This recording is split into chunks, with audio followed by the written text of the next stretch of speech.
Folks, Instructor Gaynor here. I just wanted to present one more example of what Thomas Kuhn would describe as a paradigm shift.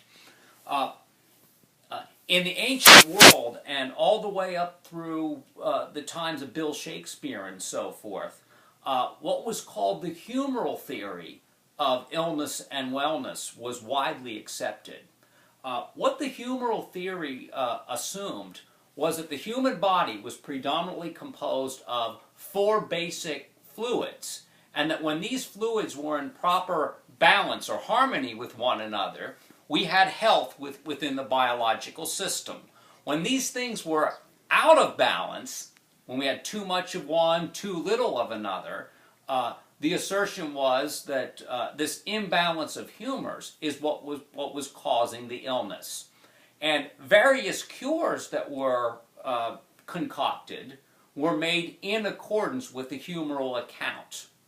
Bloodletting, which was a common means of dealing with what they believed was an excess of blood, sometimes did, in effect, not cure the person, but they believed that after they let someone's blood and the person got well afterward, that confirmed the fact that they were right. It was an excess of blood that caused the illness. We let the blood, the person got well. Now, folks, we would say that just because something happened after the fact, it's not necessarily because of that fact. Post hoc ergo propter hoc. In other words, we would say that that was bad logical thinking. Now, do keep in mind that if you've already accepted the humoral account and its basic assumptions, it would make perfect sense to think that this would be further confirmation of the humoral theory. This is also another reason why they sometimes prescribe, and you were kind of lucky if you were rich because you could follow the prescription.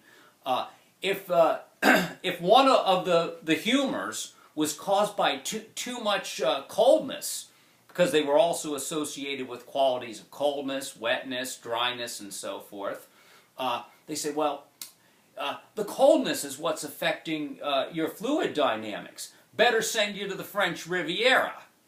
That was one of the prescriptions. And of course, if you got better afterward, they would say, well, this sort of just goes to show that the humoral account was right. Now, none of us would take this explanation of sickness and health seriously. Well, according to Kuhn, it's because we look at the world after a paradigm shift has taken place.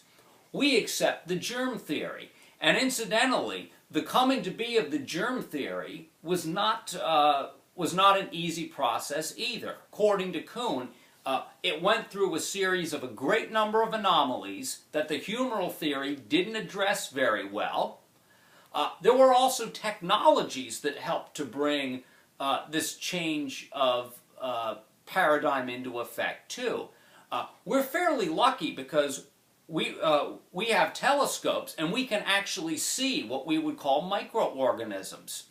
Keep in mind that in the ancient world, it was not presupposed that these things called microorganisms exist. The category didn't exist. However, it's something that we take for granted. Now, what we would call the microorganism paradigm to account for sickness and health is what some of us also refer to as a warfare paradigm, because it goes something like this.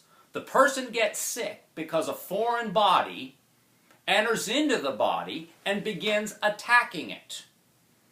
And in order to get rid of it, the body has got to do warfare against the invader.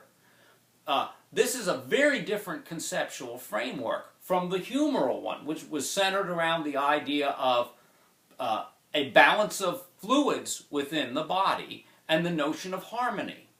Completely different conceptual frameworks. Now, according to Kuhn, some of the things that led to the development of this new paradigm were just fortuitous, like the development of the telescope made it possible for us to see things that we hadn't seen before. Plus, there were enough anomalies that would lead others to interpret, or at least seek different accounts for why people would get better after we prescribe X, rather than to simply accept the humoral explanation.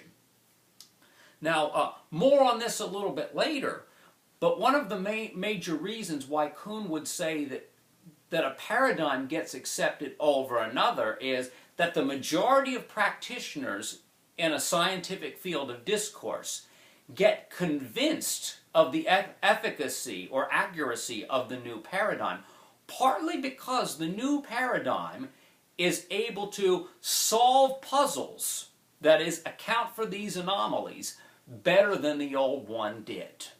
So in other words, he's giving a partly pragmatic account for why one theoretical explanation ends up taking over or getting accepted as opposed to the old one. Cheers. How would that go?